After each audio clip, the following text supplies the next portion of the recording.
بسم اللہ الرحمن الرحیم۔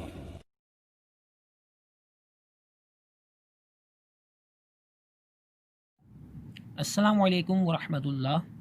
امید کرتا ہوں کہ آپ لوگ سب بڑی خیریت سے ہوں گے۔ الحمدللہ رب العالمین۔ جیسا کہ آپ سب جانتے ہیں کہ ہم اپنے 4 سبق مکمل کر چکے ہیں۔ انشاءاللہ تعالیٰ اس ویڈیو میں 8ویں جماعت کی اردو کے ہم 5ویں سبق ملی وحدت یعنی امت کا اتحاد یا امت کا ایک ساتھ مل جل کر رہنا، اس کی انشاءاللہ تعالی ہم ریڈنگ کریں گے۔ آئیے اب ہم اس سبق کو پڑھنا شروع کرتے ہیں۔ ملی وحدت۔ اسکول کے اسٹاف روم میں اقبال صاحب اخبار کے مطالعے میں مستغرق تھے کہ اچانک ان کے سامنے میز پر رکھے ہوئے موبائل فون کی گھنٹی بجی۔ غیر ارادی طور پر ان کی نظر موبائل فون پر پڑی۔ ان کے بھانجے جنید کا میسج آیا تھا۔ انہوں نے اخبار ایک طرف رکھ دیا اور میسج پڑھنے کے لیے اپنا موبائل فون اٹھایا۔ جنید نے لکھا تھا، مامو جان السلام علیکم، 5 فروری کو یوم کشمیر کے سلسلے میں ملی وحدت کے موضوع پر ایک تقریر کرنی ہے۔ اس کی تیاری کے لیے آپ کی مدد درکار ہے۔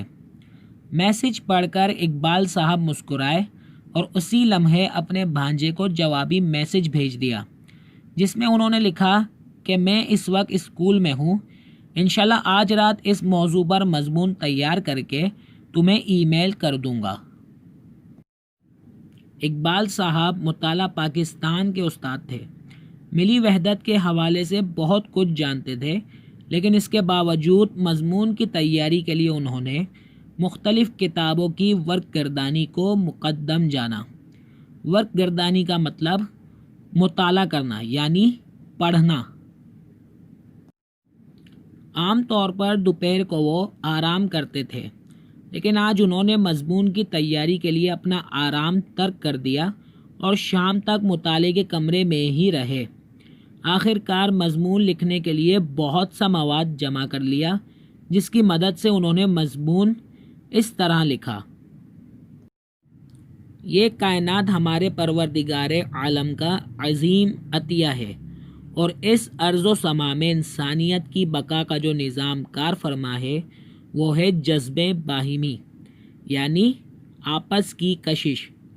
جس انسانی گروہ میں بھی جذبے باہمی کو سمجھا، اس نے کائنات کو تسخیر کیا یعنی کنٹرول کیا، کیونکہ جذبے باہمی اور یکجہتی وہ عظیم قوتیں ہیں جو نہ صرف ہر مشکل کو آسان بنا دیتی ہیں بلکہ ناممکن کو بھی ممکن کر دیتی ہیں۔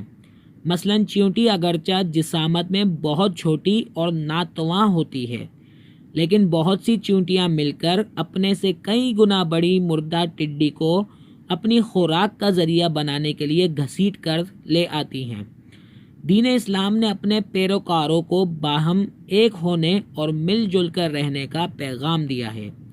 قرآن مجید میں ارشاد باری تعالی ہے، اور اللہ کی رسی کو مضبوطی سے تھام لو اور تفرقے میں نہ پڑھو۔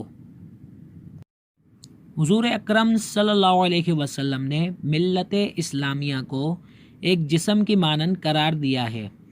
آپ صلی اللہ علیہ وسلم کا ارشاد گرامی ہے، امت مسلمہ ایک جسم کی مانند ہے۔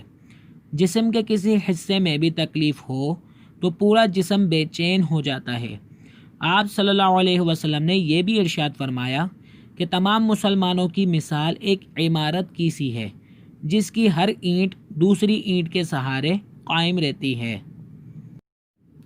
دین اسلام کے نقطۂ نظر سے دنیا کے تمام مسلمان آپس میں بھائی بھائی ہیں، اس لیے اگر دنیا کے کسی بھی خطے میں کسی مسلمان پر ظلم ہوتا ہو، وہ ظلم خواہ فلسطین میں ہو یا برما میں، عراق میں ہو یا شام میں یا بھارت اور کشمیر میں ہو، ہر مسلمان کو اپنے دوسرے مسلمان بھائی کا دکھ ضرور محسوس کرنا چاہیے اور اس ظلم کے خاتمے کے لیے کوشش بھی کرنی چاہیے۔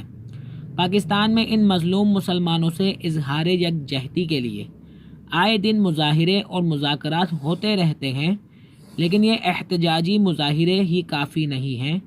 اس ضمن میں عالم اسلام کو مل کر ظلم و بربریت کے خلاف مؤثر انداز سے آواز اٹھانی چاہیے۔